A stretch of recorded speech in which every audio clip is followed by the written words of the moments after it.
Daniel Cormier has voiced his support for Islam Makhachev amid growing speculation that Makhachev was hoping for Belal Muhammad to lose at UFC 315 to clear a path for his own shot at the welterweight title. After Muhammad's defeat, Makhachev posted on X, "It's time to become a double champion." This prompted criticism from UFC welterweight contender Joaquin Buckley, who accused Makhachev of rooting against Muhammad. In a recent YouTube video, Cormier addressed Buckley's remarks, suggesting Buckley made those comments strategically to draw attention to himself and enter the title picture.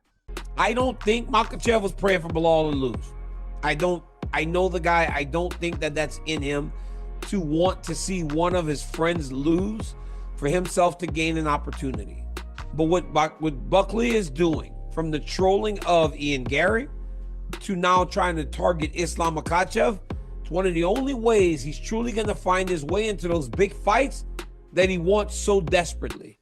He beats Kamaru Usman, obviously he'll be in line to get a great fight. But if he doesn't shake the bucket enough, that big fight may end up being one of the more dangerous guys and not for a championship.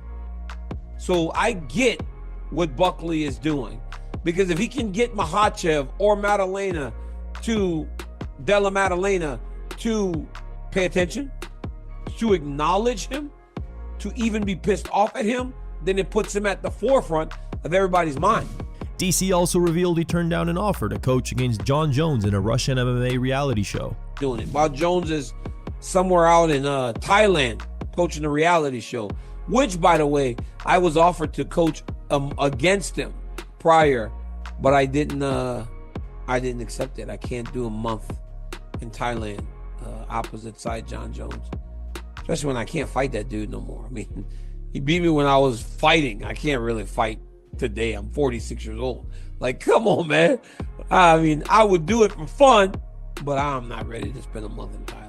Ian Garry issued a warning to Jack Della Maddalena after criticizing his performance in winning the welterweight title at UFC 315. Fresh off an impressive victory over Carlos Prats and serving as the backup fighter for the UFC 315 main event, Garry reacted to Della Maddalena's title win by sending a pointed message, making it clear he's setting his sights on the new champion. I was wrong. Jack Della Maddalena is the new champion in the division because Belal didn't shoot any takedowns. Mental, I know. So here's the matchups I think we should see in the welterweight division. I want to see Carlos Prates take on Jeff Neal. Two heavy hitters, two big southpaws. That's a fight I'm interested to see. Then Leon Edwards is always moaning and complaining, "I don't want to fight any wrestlers, I want to fight strikers." Then let's give him the most awkward striker in the entire UFC, in Michael Venom Page. That's a fight I'd like to watch. Now, you've got the new champion, Jack Della Maddalena, the Aussie, great performance, but sloppy. The rumour is Islam Makhachev is moving up to 170, and if he does, then all of us welterweights have to take a step back and give the man the respect he deserves. But if negotiations don't go so well, then you've got a tall, blonde Irishman who's ready to take over the UFC and get that belt, and I will smoke Jack Della Maddalena. I'll box the ears off him.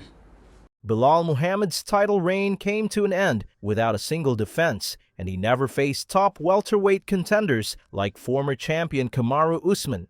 Tension between the two has been brewing, especially after Muhammad claimed he made Usman cry during an appearance on his podcast. Now that Muhammad has lost the title, the Nigerian Nightmare shared his thoughts on the situation. Speaking on his Pound for Pound podcast, Usman expressed disappointment over Belal's defeat and clarified that, contrary to fan speculation, he took no satisfaction in seeing Muhammad lose.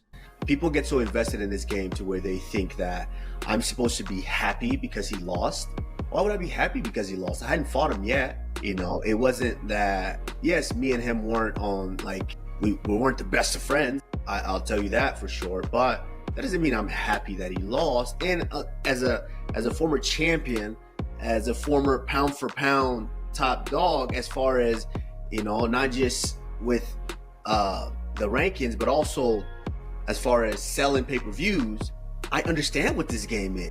And listen, as much as we didn't like each other, it was still something that people wanted to see. It was something that was on the cusp of potentially happening. So no, I'm not excited that he lost. I'm not disappointed. I'm indifferent, you know, absolutely. Especially when a champion loses, I'm not excited about that.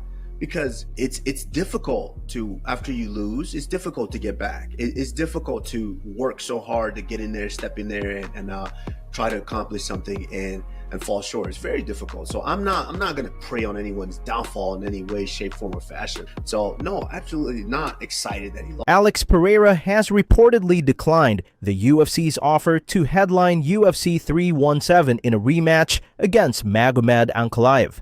Over the weekend, Ankalaev revealed on social media that he was approached to headline the 2025 International Fight Week event against Pereira.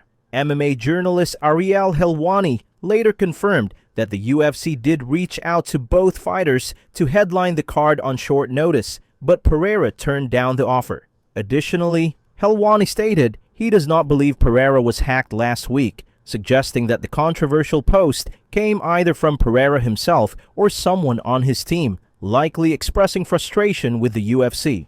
To what I'm hearing, what Magomed Ankalaev tweeted was in fact accurate. They did in fact call Alex Pereira and say, hey, we want you to fight Magomed Ankalaev on International Fight Week. It's not that he doesn't want it. Unavailable. Timeline not working. This is the guy you're going to question. And so this is the guy who fought 3 times in the span of 6 months last year, 4 times in the span of, I think, 11 months. The plan was August. But now because they're scrambling for whatever reason, they said, hey, let's see if he's available in June. And so, yeah, I hate to say it, I don't think he was hacked. If you enjoy our content, don't forget to like and subscribe for daily MMA news.